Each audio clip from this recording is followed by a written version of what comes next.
जे बदलापूरमध्ये घडलं ते अतिशय अंगावर शहारा येण्यासारखी गोष्ट घडत चालली आपल्या देशात।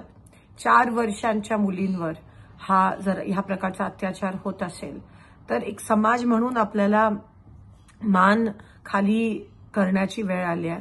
वारंवार गेले काही दिवसापासून डॉक्टर महिलेवर, आज लहान मुलींवर, म्हणजे महिलांनी कामावर जावं नाही, महिलांनी पालकांनी लहान मुलींना शाळेत पाठवावं नाही, जायचं तरी कुठे।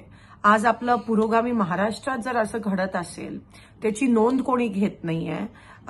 FIR दाखल करायला एवढा वेळ लावला जातो, 4 दिवस लागतात कॉग्निझन्स घ्यायला। तर आज समाज पक्ष सोडा, पण समाज कुठे चाललाय। आणि मला एक सांगा, जर जेव्हा गुजरात सारख्या ठिकाणी जेव्हा काही रेपिस्ट ज्यांनी महिलांवर बलात्कार केलाय, जेव्हा त्यांना हार तुरे घालून त्यांचा स्वागत केला जातो, त्यांची पदयात्रा काढली जाते, तर ह्याचा परिणाम समाजात काय होताना दिसेल? हेच होणार आहे ना समाजात। जेव्हा सत्ताधारी असं करतात आणि जेव्हा प्रशासन त्या गोष्टीला त्याचं समर्थन करतं, तेव्हा समाजामध्ये ही जी विकृत मानसिकता आहे, ही विकृत जी प्रवृत्ती आहे ती वाढतच जाणार। मग नेमकं आता काय करावं? हताश होऊन बसायचं का घरी सगळ्यांनी? कोणाकडे वळायचं? समाजाने ठोस भूमिका, आता समाजाने सगळं हातात घेण्याची वेळ आली आहे का? आणि मधूनच आता ठोस भूमिका, कारण का राज्यकर्त्यांवर, प्रशासनावर आता काही भरोसा राहिला नाहीये। त्यांच्यावर अवलंबून राहून फारसं काहीच होणार नाहीये।